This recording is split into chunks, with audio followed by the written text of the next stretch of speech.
Dok, kalau sering pusing biasanya kenapa, Dok? Pusing itu gejala.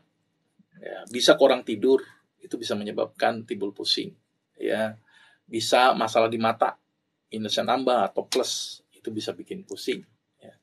Banyak utang, itu juga bisa bikin pusing.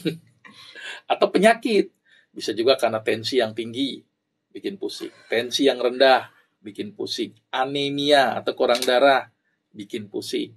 Itu ya. Kekentalan darah, bikin pusing. Kanker otak, bikin pusing. Maka itu dicari penyebabnya. Minimal coba cek tensi. Tensi biar memastikan yang pusing gara-gara itu apa tidak. Atau cek yang standar, misalnya kolesterol, gula, HB misalnya. Inilah kondisi-kondisi yang bisa bikin pusing. Ya, jadi harus dicari tahu penyebabnya dulu. Sambil mungkin introspeksi. Ini kayaknya saya begadang tadi malam. Nah, bikin pusing tuh jika begadang. Ya. Atau mungkin mata saya nih kayaknya kok mulai kabur-kabur. Jangan-jangan dari mata. Jadi memang harus ada screening untuk memastikan penyebab pusingnya apa. Nah, selama ini masyarakat hanya ngobatin pusing dengan obat penghilang nyeri saja. Sampai tidak pengen tahu penyebabnya apa. Padahal yang paling penting itu bukan menghilangkan nyerinya. Tetapi apa yang menyebabkannya. Nah, itu yang harus dicari. Oh, penyebabnya ternyata tensi rendah. Oh, naikin tensinya. Gampang naikin tensi. Minum yang banyak gitu kan. Makan garam yang banyak. Oh, ternyata pusing karena tensinya yang tinggi. Ya, turunkan tensinya.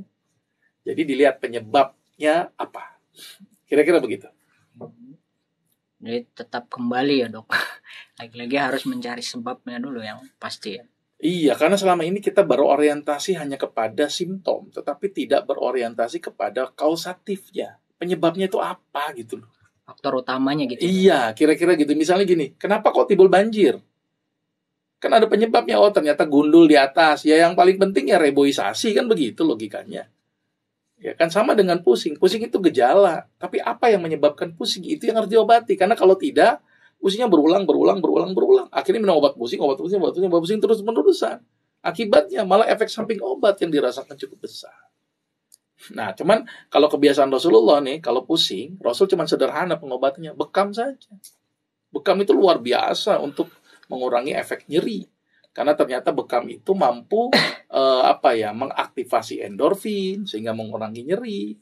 Gitu ya. Terus kemudian bekam juga sangat bagus untuk tadi kalau misalnya tensi tinggi mengurangi resistensi perifer. Jadi secara umum ya cari penyebabnya terlebih dahulu. Ya, kalaupun misalnya sambil nyari penyebab pusingnya mau ditangani dengan baik, bekam. Nah, sebulan sekali. Insyaallah begitu.